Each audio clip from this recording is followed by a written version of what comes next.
Well, I'm Father Steve Grunow. I live here at St. Mary's, and I'm the Assistant Director of Word on Fire Catholic Ministries, which is a Catholic media production company that supports the work of Father Robert Barron. My reflections tonight are on the culture of life. And I'd like to recommend, before I begin, two books which are really kind of the substance, or from which I derived my reflections this evening. The first is a book called The End of Secularism, written by Hunter Baker. The End of Secularism by Hunter Baker. And the other is a cultural study of the pro-life activist movement called The Accidental Activists. And the author of that book is John A. Shields. The Accidental Activists by John A. Shields. In 1993, John Paul II spoke these words at the beginning of his apostolic visit to the city of Denver. He said this: "The culture of life means respect for nature and protection of God's work of creation. In a special way, it means respect for human life from the first moment of conception until its natural end." I believe that this was the first time that Pope John Paul made reference to the culture of life. In 1995, John Paul II offered in Evangelium Vitae a comprehensive reflection, generously resourcing theology, scripture, philosophy, and even sociology to make the point that the church is meant to be, by its nature, a culture of life. And not only this, but the church is meant to engender in all the facets of secularity, politics, economics, sciences, arts, education, this same culture of life. The leaven that the church should employ to raise up culture in all its myriad expressions is its own culture, which is called by the Pope the culture of life. Pope John Paul correlated his understanding of the culture of life with the Evangelium Vitae, which means the gospel of life, meaning that who Jesus Christ is and all that is essential to understanding him and entering into relationship with him constitutes the essential meaning of what the Pope is referring to as the culture of life. In the end, what the Pope speaks of as a culture of life is not simply about a society, but about Christology, the Church's articulation of the nature and person of Christ and how he relates to God, to the Church, to humanity, and all creation. Yet the culture of life is often identified in its popular sense by the Church, not so much by what it stands for, but by what it stands against. Abortion, capital punishment, cloning, contraception, embryonic stem cell research, euthanasia, eugenics, and unjust war.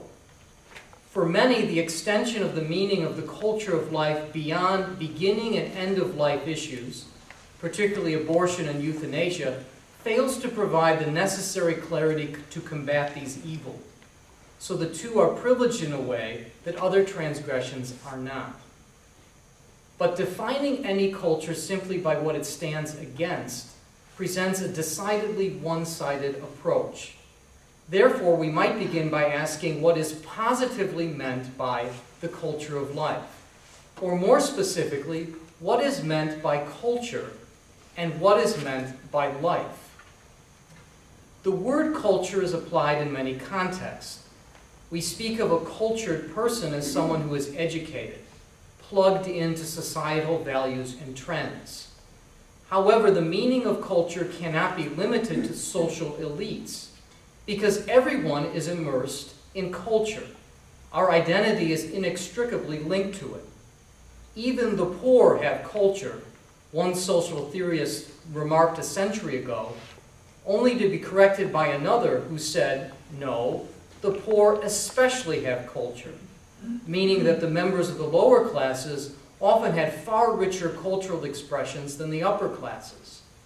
The point being made is this: we all have culture. We are all part of a culture. But what is precisely meant when we say the word culture? It's difficult to pin down. Clifford Geertz, one of the foremost cultural anthropologists of our time, identified culture as a total way of life. He noted that culture is always by its nature public, because even in its private expressions, it adheres with the collective property of the group. Geertz also noted that culture expresses itself through the creation of what he called symbolic signifiers, which represent the shared values and systems of convictions of the group. Symbolic signifiers are things like language, art, and literature. In relation to these symbolic signifiers, Geertz noted that these elements serve as a source of meaning. They give direction and provide a basis for the creative possibilities of a social group. If those kinds of distinctions seem far too abstract, John Bowdley, another cultural anthropologist, identified culture in accord with practical effects of what he called human interactivity with one another and with the world. Culture is for Bowdley what people think, what they do, what they produce, what they share, what they learn, and what they perceive as being of ultimate significance. In relation to the answers of all these categories, Bowdley surmises that culture is an objective rather than subjective phenomenon. He says this: though we are the creators of culture, culture creates us. By this he means that our own sense of self, our identity, is never determined in isolation. There is no real self outside of the cultural framework. One cannot simply opt out of culture, because even if we react to it, even if we refuse it, we have to acknowledge its reality as the source of who we are. Culture perpetuates itself in objective ways, the first and foremost being what is called mimesis, or imitation.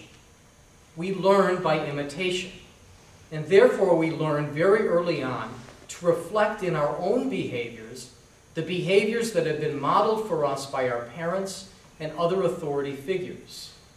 From mimesis we learn what to do, what not to do, and these values are reinforced, not simply by commands, but by example. We learn to do by seeing what others are doing, not simply by being told what to do. Along with mimesis, culture perpetuates itself in other ways.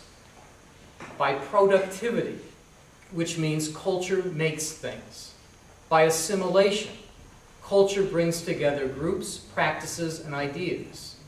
By participation, culture invites us to join us and to do what the culture does. By observation, culture asks us to watch and to learn.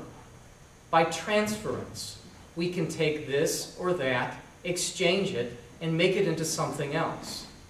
By distinction, we are one thing and not another. And by our identity, I am this, not that. These kinds of distinctions provided by Geertz and Bowdley are important because they are meant to bring us down to earth in terms of what is really meant by a culture of life. Because what is being identified in that is not an ideology or an abstraction, but a concrete reality, a social reality that we call the church. The church doesn't just have a culture of life in the manner that it has ideas or property, but the church is a culture of life, or it's supposed to be. And if we are not a culture of life, then despite all our protests, we're not really the church. This is really an extraordinary way to think about the culture of life, because it raises the stakes in terms of who we are and what we are all about. It means that you cannot simply opt out of the culture of life and then remain within the culture of the church. Now that sounds drastic, but as culture is an objective rather than subjective reality, a reality that's made not simply by individual preferences, this means there's a for and against quality to what the culture of life is all about.